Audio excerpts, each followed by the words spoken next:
Aujourd'hui, PCJ vous emmène dans un lieu insolite. Un cimetière bucolique, à l'orée des bois, celui de l'Escaut dans les Basses-Carpates, une région connue anciennement comme la Galicie, non loin des frontières ukrainiennes et slovaques, mais désormais en territoire polonais. Cette nécropole, très ancienne, localisée à seulement quelques dizaines de mètres de l'ancienne synagogue datée du début de l'époque moderne, présente des tombes remarquablement conservées pour leur âge, certaines remontant au XVIe siècle et au début du XVIIe. Les sépultures les plus anciennes, dont les écritures parfois sont recouvertes de végétation et qui désormais bien souvent disparaissent dans la végétation et la broussaille, présentent des inscriptions plutôt austères, sans motifs décoratifs ou alors de façon rare, dans une écriture hébraïque carrée, primitive, tandis que dans la partie plus moderne,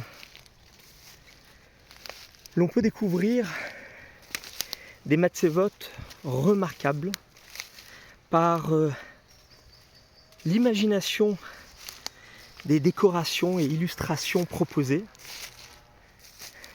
Mais d'abord, faisons un saut par le noyau central, où se trouvent un certain nombre de grands maîtres du judaïsme qui ont été inhumés dans cette ville, jadis un phare du Yiddishland et de la culture chassidique. On y trouvera ainsi la tombe de Menachem Mendel ou encore celle du rabbin Elimelech et celle du célèbre maître, le rabbin Horowitz. Nous nous rapprochons à présent de la partie la plus moderne,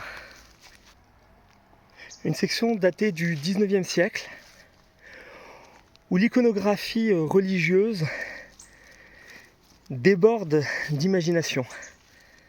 On reconnaît des animaux de tout type, parfois représentatifs de l'inordité des défunts. Le cerf, hirsch en hébreu, étant souvent utilisé pour désigner une personne s'appelant Naphtali.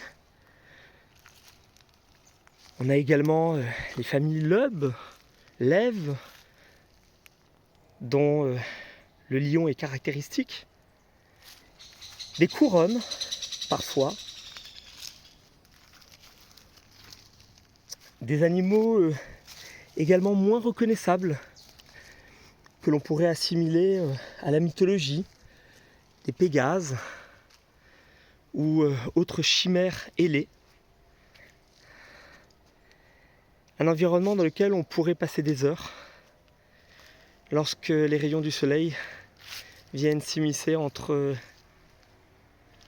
les stèles juives, aujourd'hui presque à l'abandon. Je suis seul dans cette nécropole, désormais à l'abri des regards, et où la sérénité règne.